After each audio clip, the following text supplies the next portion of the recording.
Hello and welcome back to another episode of Minetopia. This is episode 5, and today we are fully recovered from the events of last episode. Got us some wings, got us some gear, and we are ready to build today. Now, I've spent some time today playing in the dirt, kind of getting the footprint and the skeletal geometry of the first part of our base down. And as you can see, it's gonna be pretty big down here at the bottom, but it needs to be pretty big because this thing is gonna go all the way up. Now it's not gonna be like this though. Here, let me get down here. I can explain how this is gonna work. So this down here is basically just the base of the tower. This is where you enter and exit, and it's going to be just a square, but then on top of the square will be, starting our columns, our cylinders. They're going to start spiraling concentrically up into the air, up, and up, and I'm still not entirely sure how high it's going to go, but it's going to go pretty darn high. So this here is the bottom part. This is the foundation of it all. So as you can see, we've got ourselves an entrance right here, and I can't land on it right now, but it basically lines up with this line right here. So what we'll do once we get this done, obviously we're going to have to reroute the river. Going to have to do some stuff with probably going to reshape the bank. I'm going to delete the water that's underneath the tower. And we'll probably reshape the bank so that it starts about there, kind of curves off over to here. So we have the river bank there, and they'll bring the earth up to there, and we'll bring that mountain kind of down to there, and there's going to be a road that runs across to here, and we're going to cut this down so it comes straight through there and then back over this way. Just on the other side of this little hill, there's a sea level spot back there where it's going to continue on. And we'll figure out how to make it continue on and not look funny like it just ends somehow. But for now, I want to concentrate on getting the walls kind of established on here. And what I'm probably going to do first is just do basic stone. And then we can use that as our base plate for making it look awesome. So we'll get the basic structure in, and then we can go back and detail that structure. It's like I've mentioned in my single player before, that first layer is that's your primer layer, just the basic structure, the bones, and then you go back with the paint and you make it look pretty. So I'm going to go gather up all my supplies. I need to grab all my stone because this is going to take a whole lot of stone. Oh, and on the sides, let me explain the sides. I forgot about that. Where it intersects the mountains here, I'm going to leave the mountains like it is. It's just going to kind of melt into the mountains like it's just been, it's going to lean up there, and then we're going to have the mountains kind of crumbling down, on wherever it intersects. So it's just kind of melting into the mountains, and then we're going to carve out the inside and finish off the interior looking really nice. So there won't be any mountains inside the building, but the mountains will just be like this is emerging from the rock, kind of. I think that'll look really, really cool once we get that done. So I gotta go gather up all my stone, and I'll meet you guys back here, and it is time to get building on this. I've started putting some stone on the walls, and right now it just looks like a big ugly stone box. But I did have to move that wall over 3 blocks because I laid it out all wrong over there. So I got this side built up, I had to tear it down and build it up again. So that's in the correct spot now. You kind of get an idea of size. But first, before I finish this up, or continue working on this I should say, Linksy has just lost all his stuff out in the nether to either some sort of a bug or something like that. He had just finished getting all his netherite gear and everything, and then he died in lava, but then the stuff had disappeared by the time he got back, so we don't know quite what was going on. But yesterday, after I lost all my stuff, he was nice enough to throw me a shulker box with some extra diamond gear in it, and he also included 2 netherite ingots, which I feel I should give back because I don't feel I deserve these from him. Like, this is too much. It's way too much. I really can't accept these, so I'm gonna give these back to him so he can get some of his gear back. And then I'm still the keeper of the potato. Just because I died does not mean that I've lost the potato. Death does not dissolve you from being the keeper of the potatoes. So I'm gonna see if I can get him out here on the roof and give him those ingots, and then try to slip the potato to him and then head out. Alright, he should be on his way. He has said okay. So we're gonna pop these down here so I can quickly get to him. Alright.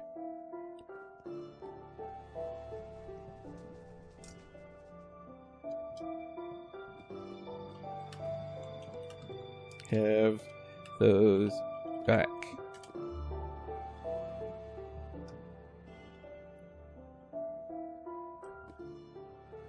There we go. The potato has been passed. Now, I'm going to go sleep and get back to work on my base. See you guys in just a bit.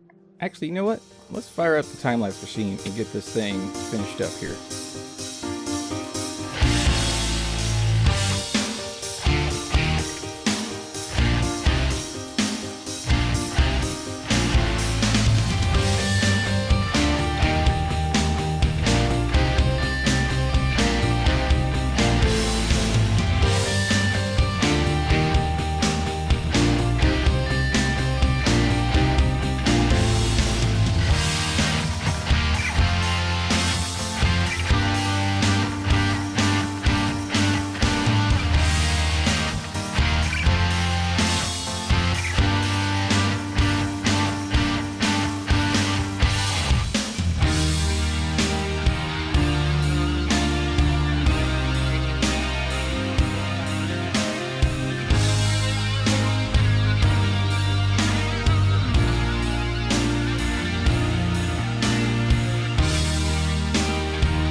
And that's the outside rough sketch all done. And you can see I've also got the beginnings of 4 large spires that are good. These aren't little guard houses or anything. These are going to be additional spires that reach way up in the air, and they're just going to go up and up and up and up and up and up until they get to like a 1-block point in the middle. And they're going to one on each corner here, with the large tower starting in the middle. And yeah, this is a rectangle, not a square, but that's so I can have larger walking paths on the front and the back of the tower, so we can do some fun stuff up here on top of this bottom layer. So I think that'll work out all right. Now on the front here, I have added a few arches, one over the door and then two on either side of the door. And underneath the spires, I'm kind of going with an organic support structure kind of a thing. It's not just a spiral down. It's more organically grown that way. And I kind of like that because that's kind of the theme going on around here. Because as you can see, the mountains and everything still envelop the outside of it. So I'm going to have to do some major terraforming of these mountains on the other sides to kind of make them feel fitting in, so like they've been here for a while, or this has been here for a while. I think that's where the lore that I'm starting to develop as I go. That this has been here for eons, and these mountains have just kind of, I guess, formed around it, or something to that effect. So this is gonna look pretty old. once we get to ruining it, which is what I'm going to be heading off to do next. Now, this is the only other side that is visible, so I'm going to need to repeat some of those arches over here on this side, but what I think I want to do first is really focus on the front, this one wall right here, which will allow me to kind of refine the look that I'm going for and get all that situated. And then after that, it's just a matter of repeating it over there and then fixing the interior walls. And then I have completely filled in the river underneath here with stone and then bits of the mountain that I carved out of this corner here. That way we can go down and build another basement level if we feel like it, or something like that. But I just didn't want to cover over the water, because then we'd have the possibility of having a large amount of these guys spawning underneath our base and then not despawning and just kind of possibly causing a lag issue. I mean, I don't know if that's a thing or not, but it just seemed to make the most sense in my head. So pretty much used all the cobble that I have gathered from mining down there and just filled it all in. So that took a little bit, but I think it will be worth it in the end. The other thing I've done is I've created a quicker up and down method for our industrial zone. Just a little water drop and bubble column. Takes us straight down to the bottom. And then I made a detour over here to the hoppet hole while we're still in there. Then once we move out of the hoppet hole and into our actual base, then this will get blocked off and never to be seen again. But I'm ready to get this bottom level complete. Now down here, this is all, at least the majority of this area down here is mostly going to be storage. I have got some serious chest monsters going on, and they need to get sorted and organized, and that is the purpose of this bottom level. So I can't wait to get this done so I can start organizing my stuff. It's driving me absolutely nuts. You guys know I'm a sucker for organization, getting all that stuff in a chest where it belongs with no random chests. I need every item to have a chest, so I know exactly where to go find it, and I don't have to hunt through 90 different chests to find it. So what I'm going to do next is I'm going to get started detailing and ruining this front area. And what I'm thinking is I want to turn these archways into giant windows of stained glass. And then since this is a 3 wide wall, in that middle, along the inside of the middle, just ringing this with sea lanterns on all these archways, and then putting purple stained glass in the middle, or I might even do 3 layers of it depending. That one's gonna have to be played by ear to see how it looks. But I think some nice glowing purple windows would look really, really nice and just set this thing off. So with that, I think I'm gonna get started and get that done and see how we look afterwards. Let's do it.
around, you can see it's not looking too bad. It still needs some details around the front. The front's still a little too monochrome for my needs, I guess you could say.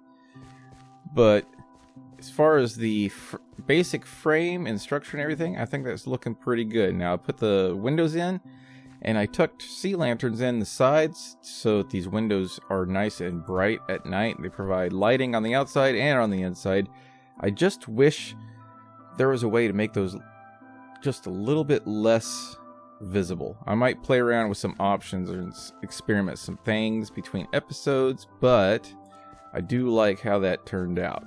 And we've got it, you know, nicely ruined. We tried not to go too overboard with it, because on a structure this big, too much becomes super busy. So it's just kind of a fine line you gotta walk down. So next episode, between episodes, I'm gonna get all this finished up, all the 4 walls finished up, and then I'm probably gonna work on getting a floor in here and maybe a ceiling in as well, because next episode I want to get started on these spires on the corners, so we can get those done and start laying out where the actual tower is going to begin up there. And then once that's done, we can start getting our storage system installed and built, and start getting all of our chest monsters under control finally, and then just start going up and up and up and up. But first, before we do anything else, I have my diamond sense is tingling. I want to go check our shop and see if we've made any money, because I'm running low on money, and it'd be really nice if we have made some. So let's go check. As we walk into the world of color, we're going to have a look. Let's see. Oh, we haven't sold any mixed flowers yet. I might need to adjust the price on this. Maybe I should make it 1 diamond for 2 stacks. I don't know. We'll see how things go. But let's check our dyes. I haven't sold nothing. Ooh, there they are. Get in my pocket. Oops. Nope, none out there. I wish there was a way to lock item frames so that you can't spin the items. That would be really, really handy. What about here? Nope. No. Aha. Money. Get in my wallet. That's what I'm saying. I need as many of these as I can get, because I am running low and I'm tired of mining. There we go. What about you? You paying up anything? Nope. Yep. And there's 3 more right there. Alright, have we sold any carpet? Not carpet, wool, whatever this is. I do need to bring some more stock out and restock some of the stuff that has already sold, but I'm not seeing any new sales of this yet today. So again, maybe I need to adjust prices. Like I said, I wasn't quite sure what to price everything at, so I figured I would just kind of start out and then see how things go from there. I also still need 12 more shulker boxes of sand. I've already got 4, so I need 12 more. Probably do that between episodes so I can get the stained glass stocked up, because I have a feeling that's going to sell pretty good. So I want to get that done soon. But unfortunately, I think that's probably all the time we have for today. So I really appreciate you guys watching. And if you enjoyed what you saw, don't forget to leave a like. And if you want to see more, don't forget to subscribe. I'll see you guys next time. Bye-bye.